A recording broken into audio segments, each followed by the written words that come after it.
السلام علیکم ورحمۃ اللہ۔ حاضرین جمعہ، پچھلے خطبہ میں نے رواداری، سہنشیلتا، رکھ رکھاؤ اور برداشت کے موضوع پر آپ سے مخاطب ہوا تھا، جس میں قرآن و حدیث کی روشنی میں بتایا تھا کہ مذہب اسلام کس قدر بغیر مذہب و ملت کا خیال رکھے ہوئے سب کے ساتھ رواداری کا، رکھ رکھاؤ کا، سہنشیلتا کی تعلیم دیتا ہے، اور بلا مبالغہ دنیا کے اشتہار اور پروپیگنڈا سے اوپر اٹھ کر یہ کہا جائے کہ تمام عالم اسلام کے لوگ مسلمان جتنا روادار ہے، دوسرے کے مذہب کا خیال رکھتا ہے، کوئی دوسرا نہیں، پوری قطعیت کے ساتھ یہ کہا جائے۔ پوری تاریخ اسلامی،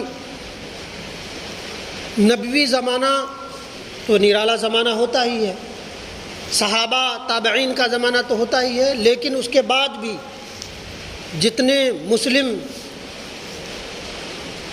بادشاہ رہے ہیں، سبوں نے رواداری کا، رکھ رکھاؤ کا، ٹالرنس کا خیال رکھا ہے۔ اگر یقین نہیں تو اپنے غیروں کی تاریخ، لکھی ہوئی تاریخ آپ پڑھیں تو آپ کو پتہ چلے گا کہ جنہیں بدنام کیا گیا وہ بھی ناانصافی ہوتی، خواہ ان کا اپنا ہی کیوں نہ، بہت قریب ترین، خاص اس کا قوت بازو ہی کیوں نہ ظلم و جبر کرتا، اسے تاریخ گواہ ہے کہ ویسے شخص کو 2 ہاتھیوں کے درمیان چیر دیا ہے۔ کہ میرے یہاں اس طرح کے بیہودہ حرکات بہرحال قابل قبول نہیں۔ اورنگزیب کے زمانہ کا ہے تو ان کا ایک کارندہ کسی کی بہو بیٹی پہ گندی نظر رکھی اور جرم ثابت ہو گیا تو پبلکلی اس نے اس مجرم کو 2 ہاتھیوں میں دونوں پاؤں کو باندھ کر چیر دیا۔ یہ ہے اس کی انصاف، ان کی رواداری کے، اور اس کے خلاف اگر دوسری چیزیں دیکھیں، تاریخ پڑھیں، صلاح الدین ایوبی سے پہلے بیت المقدس اور فلسطین اور یہ وہ سارا عالم اسلام کے پڑھ لیجئے کہ کس نے کیا رواداری رکھی، جب طاقتور ہوئے تو کس نے اپنے مخالف مذہب کے ساتھ کیا سلوک کیا، مذہب اسلام کے معنوں میں اپنے مخالف اس کے کیا کیا۔ بہرحال ایک تاریخ کا ایک سنہرا باب ہمارے ہی حصے ہے، کسی اور کے حصے نہیں۔ حاضرین، آج جو میرا موضوع ہے وہ ہے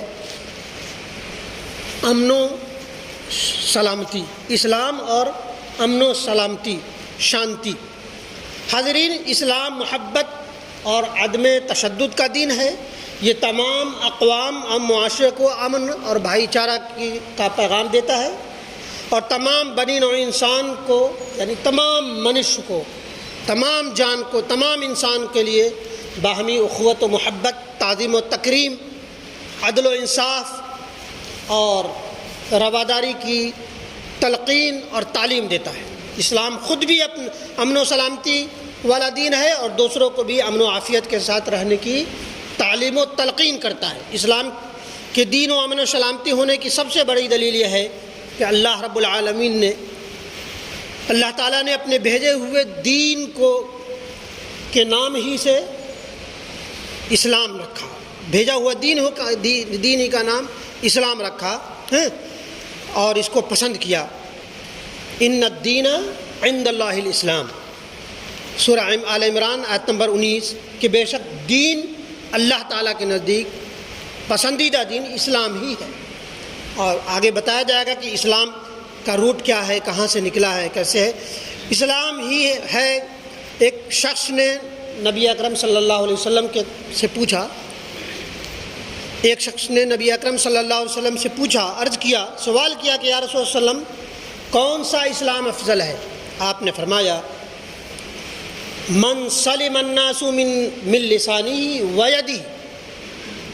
مسند احمد کی روایت ہے کہ اس شخص کا اسلام سب سے بہتر ہے، سب سے اچھا ہے، جس کی زبان اور جس کے ہاتھ سے تمام لوگ محفوظ رہیں۔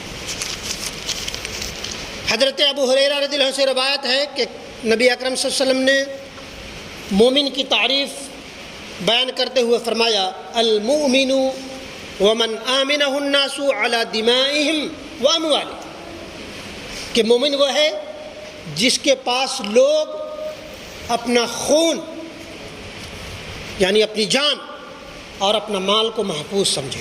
کہ مسلمان وہ ہے کہ جس کے پاس لوگ، تمام دنیا کے لوگ، تمام منش، تمام کائنات کے لوگ اس کے پاس اپنی جان اور مال کو محفوظ سمجھے۔ لفظ اسلام کا معنی اور مفہوم یہ ہے کہ اسلام سلامہ یا سلمہ سے ماخوذ ہے۔ امن و سلامتی، جس کے معنی ہوتے ہیں امن و سلامتی، خیر و عافیت کے ہیں۔ اسلام اپنے لغوی معنی کے اعتبار سے سراسر امن، پیس، شانتی ہے۔ گویا امن و سلامتی کے معنی اسلام کے اندر ہی موجود ہے۔ سلام سلم سے ہے، سلم سے ہے، سلامہ سے ہے، جس کو سلامتی کے معنی میں ہے۔ لہذا مذہب اسلام نے اپنے معنی کے اعتبار سے ہی سراپا سلامتی اور دوسروں کو امن و سلامتی، محبت، رواداری، اعتدال، توازن، صبر و تحمل کی تعلیم دیتا ہے۔ اور اسلام کا پہلا لوگوں سے ملنے جلنے کا لفظ ہی السلام علیکم ورحمۃ اللہ۔ اس کا معنی اور مفہوم کیا ہے؟ دوسرے کے یہاں تمام طرح کے الفاظ ہیں ملنے جلنے کے، گڈ مارننگ، نمسکار، یہ وہ ساری چیزیں، لیکن جو چیز، جو معنویت السلام علیکم میں ہے کہ اللہ کی سلامتی اور رحمت ہو آپ پر اور برکت ہو، پہلی ملاقات میں دوسرے کو دعا دیتا ہے اور یہ بات کا اعتراف کرتا ہے کہ میری جانب سے آپ کوئی خطرہ محسوس نہ کرے، میں آپ کے لیے سراپا امن اور خیرخواہی کا پیام دیتا ہوں اور رکھتا ہوں دل میں۔ حاضرین، قرآن و حدیث میں اور مذہب اسلام میں اور محمد عربی صلی اللہ علیہ وسلم کی لائحہ دین میں مسلم و مومن کی تعریف تلاش کی جائے تو یہ جگ ظاہر ہے کہ اللہ تعالیٰ پیارے نبی صلی اللہ علیہ وسلم کے نزدیک مسلمان صرف وہ شخص ہے جو تمام انسانیت کے لیے طے کرے امن و سلامتی ہو۔ مومن بھی وہی شخص ہے جو امن و شانتی، تحمل و برداشت، بقائے باہمی اور احترام آدمیت جیسے اوصاف سے متصف و مزین ہو۔ نبی محترم صلی اللہ علیہ وسلم نے ایک سوال کے جواب میں فرمایا ای الاسلام افضل، کہ اے نبی کریم صلی اللہ علیہ وسلم کون سا اسلام افضل ہے؟ جیسا کہ پیچھے حدیث گزرا، جواب میں فرمایا من سلم الناس من لسانہ ویدہ، کہ جس کے ہاتھ اور زبان سے تمام کائنات کے لوگ، تمام بشر محفوظ سمجھے، سلم میں رہے، سلامتی میں رہے، وہ شخص کا اسلام سب سے زیادہ افضل اور وہ ہے۔ بلا تفریق دین و مذہب ہر شخص کی جان و مال، عزت و آبرو جس کے ذریعہ محفوظ ہو، اس کا اسلام سب سے زیادہ افضل اور سب سے زیادہ نرالا اور اچھا ہے۔ لہذا جو شخص آدمیت و احترام انسانیت کو ملوث نہ رکھے، قتل و غارت گری، فساد انگیزی یا جرم و تشدد کا راستہ اختیار کرے، بھلے ہی وہ کتنی ہی عبادت و ریاضت کرتا پھرے، ہرگز مومن نہیں۔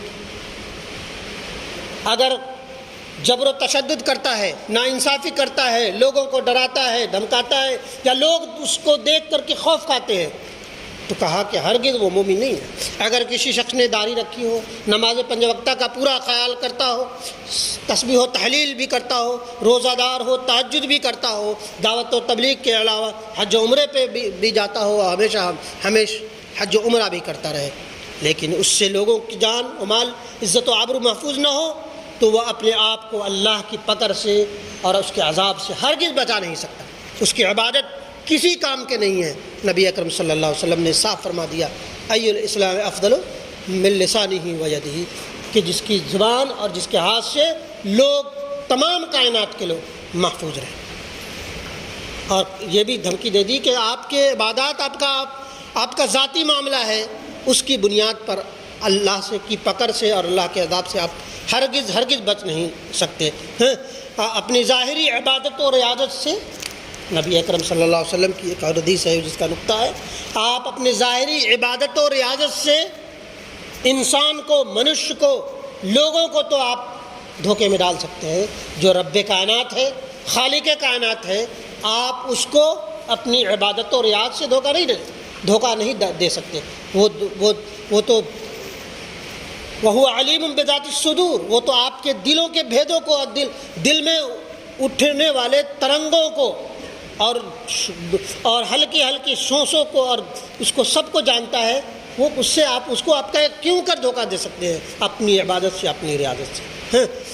اور اس طرح کے اور بھی احادیث ہے۔ عبداللہ ابن مسعود روایت کرتے ہیں، بخاری اور مسلم دونوں میں یہ روایت ہے کہ سباب المؤمن فسوق وقتالہ کفر، کسی مسلمان کو گالی گلوچ دینا فسق و فجور ہے، اور اس سے قتال کرنا، جھگڑ کرنا یا قتل کر دینا کفر ہے۔ من قتل نفسا بغیر نفس او فساد فی الارض فکأنما قتل الناس جميعا ومن احیاها فکأنما احیا الناس جميعا ولقد جاءتهم رسلنا بالبینات۔ رب کائنات کا یہ کی آیت تو پڑھیے ذرا، سورہ مائدہ کی آیت نمبر 31، من قتل نفسا بغیر نفس او فساد فی الارض۔ امن کا کتنا خیال رکھنے والا، احترام آدمیت کا کتنا زیادہ بھرم رکھنے والا مذہب اسلام۔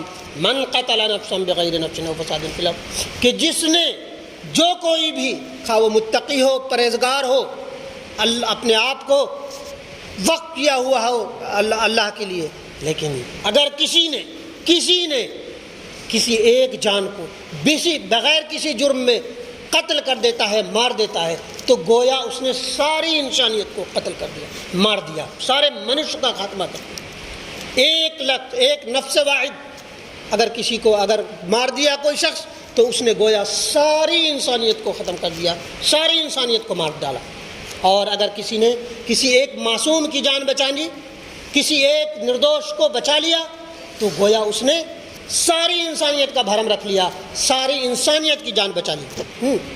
اور نبی کریم کا یہ واضح ترین وہ کہ کسی نردوش کو چھیڑنا، اس کو مارنا یا اس کو دکھ پہنچانا، ساری انسانیت کو مارنا، اور ایک انسان کو بچانا، ساری انسانیت کو بچانا ہے۔ نبی رحمت صلی اللہ علیہ وسلم کی حدیث ہے، من قتل معاہدا لم یرح رائحۃ الجنۃ وان ریحا توجد من مسیرۃ 40 عاما۔ صحیح بخاری کتاب الجزیہ۔ جس نے کسی معاہد غیر مسلم شہری کو قتل کر دیا تو وہ جنت کی خوشبو تک نہیں پائے گا، خوشبو تک نہیں سونگے گا، حالانکہ جنت کی خوشبو 40 برس کی مسافت تک محسوس ہوتی ہوگی، لیکن ویسے شخص نے کسی اگر امن پسند شہری کو قتل کر دیا تو جنت تو دور کی بات، جنت کی ہلکی خوشبو تک وہ محسوس نہیں کر سکتا، اور وہ خوشبو 40 سال کی مسافت تک محسوس کی جائے گی۔ یہ نبی رحمت صلی اللہ علیہ وسلم کا فرمان۔ اور ایسی ہی دوسری حدیث ہے، مرت بنا جنازۃ فقام لها النبی صلی اللہ علیہ وسلم وقمنا له فقلنا یا رسول اللہ انما جنازۃ یہودی قال اذا رأیتم الجنازۃ فقوموا۔ یہ بھی امام بخاری کی روایت ہے کہ ہمارے پاس سے ایک جنازہ گزرا، نبی اکرم صلی اللہ علیہ وسلم کھڑے ہو گئے اور ہم بھی ان کے ساتھ کھڑے ہو گئے۔ ایک شخص نے سوال کیا، ہم نے عرض کیا، پوچھا، اے نبی اکرم صلی اللہ علیہ وسلم، یہ تو کسی یہودی کا جنازہ ہے، کسی یہودی کا موت ہوئی ہے۔ نبی اکرم صلی اللہ علیہ وسلم نے کہا کہ جب تم کسی بھی مردہ کو دیکھو، جنازہ کو دیکھو، تو اس کے احترام میں کھڑے ہو جاؤ۔ مذہب اپنی جگہ، احترام آدمیت اپنی جگہ۔ اور دوسری روایت میں ہے کہ ایک بار نبی اکرم صلی اللہ علیہ وسلم کے پاس سے جنازہ گزرا، نبی اکرم صلی اللہ علیہ وسلم نے پوچھا، کھڑے ہو گئے تو ان سے پوچھا گیا کہ اللہ کے نبی صلی اللہ علیہ وسلم، یہ تو یہودی ہے، ہم کیوں کر کھڑا ہوں؟ وہ اللہ پہ ایمان نہیں رکھتا. اللہ کے نبی صلی اللہ علیہ وسلم ناراضگی کے ساتھ اس سے ان کو بتایا الست نفسن، سوالیہ جملے میں الست نفسن، کیا یہ انسان نہیں ہے؟ کیا یہ انسان نہیں ہے جس کے احترام میں ہمیں کھڑا ہوا جائے؟ ہاں حاضرین، مذہب اسلام یہ عجیب ترین اسوہ اور نمونہ دیتا ہے آپ کے لیے، آپ کی ترقی، اور تمام احادیث سے آپ کو بتا ہی دیا گیا ہے کہ نبی اکرم صلی اللہ علیہ وسلم نے کیا کیا فرمودات ہیں امن کی خاطر بیان کیا ہے. اور یہ وقت یہاں تقاضا نہیں کرتا کہ اور بھی لمبی چوڑی باتیں کی جائے اور بھی حدیث کو بیان کیا جائے. بہرحال مذہب اسلام سراپا امن ہے، سراپا پیس ہے، شانتی ہے، اور شانتی ہی کو پسند کرتا ہے. اور نبی اکرم صلی اللہ علیہ وسلم نے صاف طور پہ واضح کر دیا کہ جس کے ہاتھ اور زبان سے لوگ محفوظ نہیں ہیں وہ یہ بھرم چھوڑ دے کہ وہ مومن ہے، وہ یہ بھرم چھوڑ دے کہ وہ مسلمان ہے. یہ بات اپنی جگہ کہ مذہب اسلام ہی انسانیت کو بچانے کی خاطر جنگیں بھی کی ہے، جنگوں کی ترغیب بھی دی ہے، جہاد کی ترغیب بھی دی ہے، لیکن وہاں بھی امن کی خاطر کہ اگر اللہ تبارک و تعالیٰ ایک گروہ کو دوسرے گروہ سے ہٹاتا نہیں تو قتل انسانی ہوتا. دوسرے کے گرجے، دوسرے کے مندر، دوسرے کے مساجد، راہبوں کے رہنے کی جگہ تمام طور پہ ختم کر دیے جاتے ہیں. اس لیے نبی اکرم صلی اللہ علیہ وسلم نے وہ کی ہیں. اور یہ بھی یاد رکھیں کہ مذہب اسلام کا انقلاب جو ہوا ہے وہ بہت، مذہب اسلام سے پہلے بھی بہت ساری جنگیں ہوئی ہیں، لیکن ایک ایک جنگ میں لاکھوں مر جاتے تھے. نبی اکرم صلی اللہ علیہ وسلم کا ہے کہ 1800 کچھ کی اموات گئیں تمام غزوات میں، اور انقلاب مکمل ہو گیا. تو اس سے پتہ یہ چلتا ہے کہ مذہب اسلام سے زیادہ امن والا، خون خرابہ سے دور رہنے والا کوئی مذہب بہرحال ہو ہی نہیں سکتا. اللہ تبارک و تعالی ہمیں اور آپ سب کو کما حق ہو مذہب اسلام کے اصل جو روح ہے، اسپرٹ ہے، اس تک پہنچنے والا بنائیں. ہم بھی اپنے آپ کو امن میں رہیں، دوسروں کو بھی امن میں رکھنے کی ترغیب اور تعلیم کرتے رہے. دنیا اپنی جگہ، ان کا پروپیگنڈا، ان کی جھوٹ، ان کا اشتہار اپنی جگہ، لیکن آپ قابل افتخار شہری ہے. اور پوری تاریخی سچائی ہے کہ آج بھی بہت سارے لوگ اس بات کو مانتے ہیں، اعتراف کرتے ہیں کہ مذہب اسلام کے ماننے والے جتنا امن پسند شہری ہیں کوئی اور ہو ہی نہیں سکتا. تو اس بھرم کو بہرحال آپ کو قائم رکھنا ہے، دائم رکھنا ہے، اور اس پہ عمل کرنا ہے. بہرحال اللہ تبارک و تعالی ہمیں اور آپ سب کو کماقو عمل کی توفیق دے، اور اپنے گریبان میں جھانکنے والا بنائیں کہ مذہب اسلام کے فرمودات اور ہم کتنا سچے ہیں، اور کتنا مذہب اسلام کے تئیں، نبی اکرم صلی اللہ علیہ وسلم کے تئیں کتنے شیدائی ہیں ان کے ماننے. بہرحال اللہ تبارک و تعالی ہمارے کہنے سننے کو قبول کرے.